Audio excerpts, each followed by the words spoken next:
Hello friends, मैं संतोष पांडे एक बार फिर आपका अपने YouTube channel SS online solution में स्वागत करता हूं। आइए एक बार फिर हम लोग साइंस के एक नए क्वेश्चन को सॉल्व करते हैं। देखिए क्वेश्चन क्या है। यदि पेंडुलम वाली घड़ी किसी लिफ्ट में हो तथा लिफ्ट एक समान त्वरण से ऊपर जा रही हो तो पेंडुलम के आवर्तकाल पर क्या प्रभाव पड़ेगा? What will be the effect on time period of a pendulum clock if it is inside a lift and lift is moving upward with a constant acceleration? Options क्या क्या हैं? घट जाएगा, बढ़ जाएगा, अपरिवर्तित रहेगा, इनमें से कोई नहीं।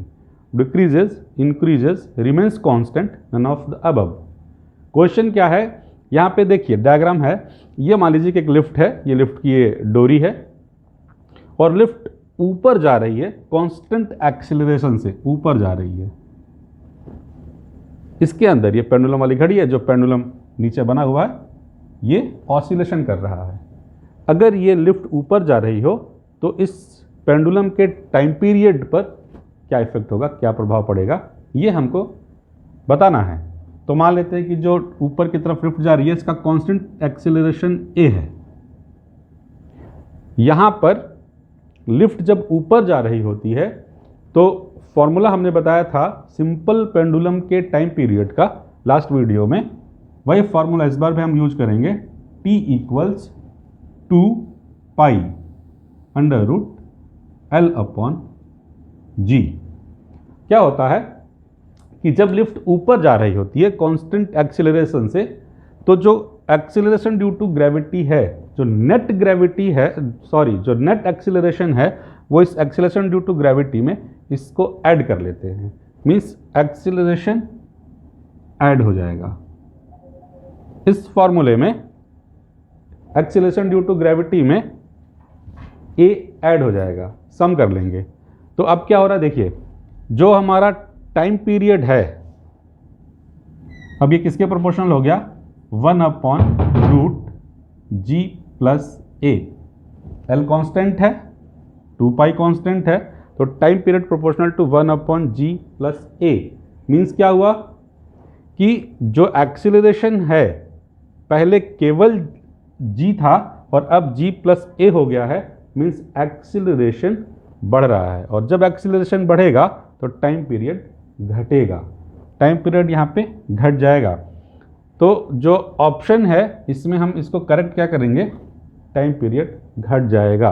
अच्छा, टाइम पीरियड घट जाने से क्या होता है कि जो इसका ऑसिलेशन है, इस ऑसिलेशन को कंप्लीट करने में कम टाइम लगेगा। कम टाइम लगेगा तो मतलब हमारी घड़ी क्या हो जाती है? तेज हो जाती है।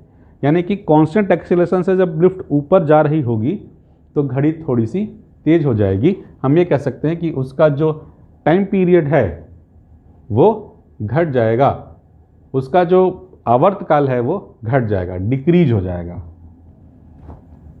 इसके ठीक उल्टा यह क्वेश्चन भी आता है कई बार कि अगर लिफ्ट कांस्टेंट एक्सीलरेशन से नियत त्वरण से नीचे जा रही हो, तो मान लीजिए कि ए त्वरण है जिससे कि वो नीचे जा रही है, तो अब क्या होगा? यहां पर फॉर्मूले में जी प्लस ए की जगह पे जी माइनस ए हो जाएगा। कब?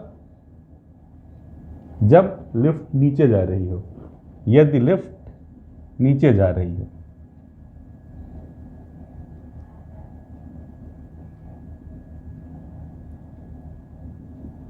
नीचे जा रही हो तब फॉर्मूले में क्या लिखेंगे? T equals 2 pi under root L upon g minus a. ये नेट वैल्यू घट रही है, यहां पे क्या लिख सकते हैं हम? T इक्वल्स 2 पाई, हाँ प्रोपोर्शनल में लिखेंगे, T proportional to 1 upon root G minus A. Net value घट रही है, और जब नेट वैल्यू घट रही है तो इसका मतलब कि टाइम पीरियड बढ़ेगा। टाइम पीरियड बढ़ने का मतलब क्या हुआ कि जो पेंडुलम है इसको अपना ऑसिलेशन कंप्लीट करने में ज़्यादा समय लगेगा। हम ये भी कह सकते हैं कि घड़ी सुस्त हो जाएगी। तो जब भी लिफ्ट ऊपर जा रही होती है टाइम पीरियड घटता है, जब लिफ्ट नीचे जा रही होती है टाइम पीरियड बढ़ जाएगा। टाइम पीरियड बढ़ने का मतलब घड़ी सुस्त हो जाएगी नीचे जाने पर, लिफ्ट के नीचे जाने पर। लिफ्ट के ऊपर जाने पर घड़ी तेज हो जाती है।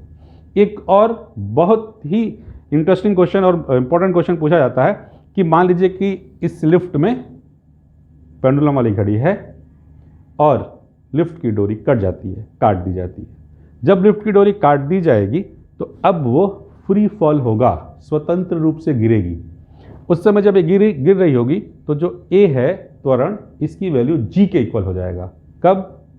जब लिफ्ट टूट गई है, डोर। तो जब लिफ्ट की डोर कट जाती है, काट दी जाती है, तो लिफ्ट जिस एक्सेलरेशन से आ रही है अब उसकी value acceleration due to gravity के इक्वल हो जाती है। तो जो फॉर्मूला यहाँ पर है t equals 2 under root L upon g minus a. अब इस a की वैल्यू को हम g पुट करते हैं, क्योंकि जब डोर कट जाएगी तो वो फ्री फॉल होगा और एक्सेलरेशन g के इक्वल हो जाएगा g माइनस जी।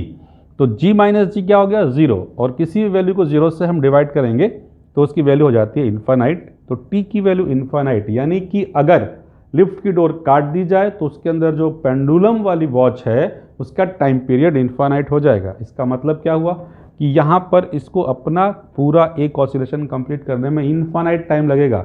मतलब कि आप ये कह सकते हैं कि घड़ी रुक जाएगी, इसका ऑसिलेशन बंद हो जाएगा। तो जब लिफ्ट में घड़ी रखी हो पेंडुलम वाली और लिफ्ट की डोर काट दी जाए, लिफ्ट फ्री फॉल हो रही होगी, उस कंडीशन में जो हमारी पेंडुलम वॉच है, पेंडुलम क्लॉक है, उसका टाइम पीरियड इन्फानाइट हो जाएगा, या कह सकते हैं घड़ी बंद हो जाएगी। तो एक बार फिर से रिकैप करें, 3 कंडीशन हमारे पास है। लिफ्ट अगर ऊपर जा रही है कांस्टेंट एक्सीलरेशन से तो जो टाइम पीरियड है प्रोपोर्शनल होगा 1/g+a के, यानी कि नेट वैल्यू g की बढ़ेगी और टाइम पीरियड घटेगा, इन्वर्सली प्रोपोर्शनल है, टाइम पीरियड घट जाएगा। हम ये भी कह सकते हैं कि टाइम पीरियड घटेगा तो इसका मतलब कि ऑसिलेशन में ज़्यादा टाइम लगेगा, घड़ी सुस्त हो जाएगी। और सुस्त नहीं हो जाएगी, फिर से एक बार समझ लीजिए, टाइम पीरियड घटेगा मतलब इसको कम समय लगेगा, घड़ी तेज़ हो जाएगी। ऊपर जाने पर, लिफ्ट के ऊपर जाने पर घड़ी तेज़ हो जाती है। यदि लिफ्ट नीचे जा रही है तो नेट जो ग्रेविटी की वैल्यू है वो घट जाती है, और नेट ग्रेविटी की वैल्यू जब घटेगी तो टाइम पीरियड बढ़ेगा। एक बार फिर इन्वर्सली प्रोपोर्शनल है, टाइम पीरियड बढ़ जाएगा। इस बार ऑप्शन हम सही करेंगे, बढ़ जाएगा। कब? जब लिफ्ट नीचे जा रही है। इसका मतलब ये भी हुआ कि टाइम इसको ज़्यादा लगेगा ऑसिलेशन कंप्लीट करने में और घड़ी हमारी सुस्त हो जाती है। तीसरी कंडीशन, लिफ्ट की डोर काट दी जाती है तो इस स्थिति में टाइम पीरियड इन्फानाइट हो जाता है और घड़ी बंद हो जाती है। Thank you.